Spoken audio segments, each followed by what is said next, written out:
Greetings loyal subscribers and honoured guests. Welcome to episode 15 of Covertape Chaos. I hope that someone out there finds these videos entertaining or informative in some way. We've had some good tapes recently, so hopefully that trend will continue for a while longer.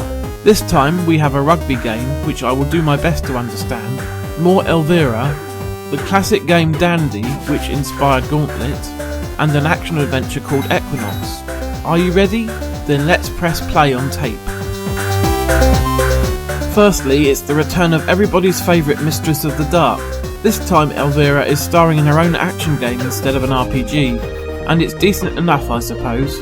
Sometimes the jumping can be a bit on the finicky side, and without reading the review in Commodore format, it can be a bit tricky to work out what you're actually supposed to be doing.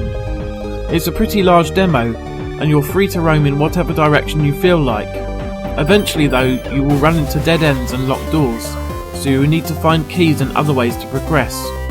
Falling down a waterfall will kill you instantly, and coming into contact with the variety of enemies will gradually sap your health bar.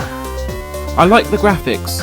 Elvira herself is well defined, and the environment you get to roam around in looks nice. The sound on the other hand is extremely sparse, with no music to speak of whatsoever, just some rudimentary sound effects. The full game was fairly well received, scoring 82% in the magazine. Their main gripe was that the tongue-in-cheek humour of the source material doesn't come through in the game. Next up is a full game that goes by the name of Equinox.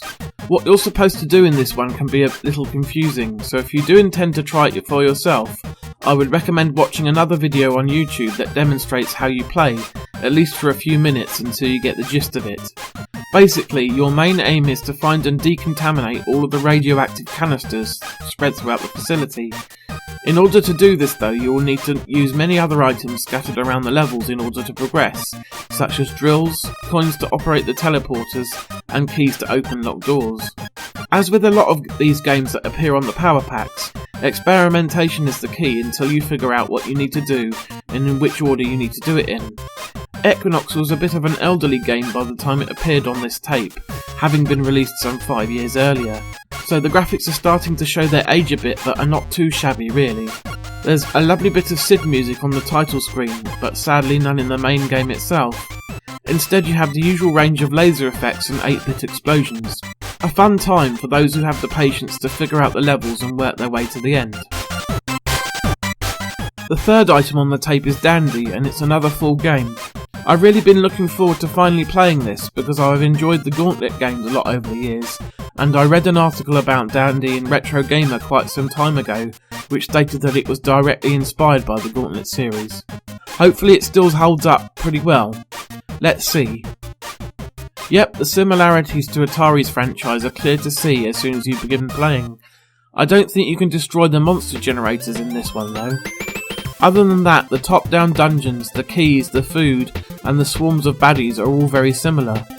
I'm not certain, but I think this may be a Spectrum port, because the graphics are a bit lacking in colour and detail. The sound is also quite terrible, with really pathetic, farty little noises as you shoot and kill things. It's pretty fun to play though. I thought I had successfully got to the end of the first dungeon, only to find I didn't have a key for the final door, despite having picked one up just seconds earlier. Not entirely sure what happened there. The game has a 2-player mode as well, so it could be a fun one to play with a mate. A pretty solid effort overall. So that brings us to the rugby game. I'm just going to confess straight away here, I was rubbish, despite having read all of the instructions given in the magazine. I just don't understand rugby, haven't got the foggiest. I did start to get a little better during the second half of the match though, but it was too little too late by that stage. Looks like a good game for fans of the sport though. The graphics aren't bad, the controls are actually fairly intuitive, with options for different set plays popping up at the appropriate times. I'm just not a fan.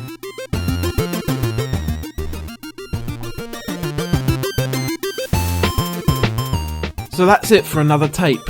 This time I think Dandy was my personal favourite, and I would like to spend a bit more time playing it, potentially with another player. Do be sure to share your thoughts on this tape in the comments. I'll be back with Power Pack 16 in 2 weeks' time. In the meantime, take care.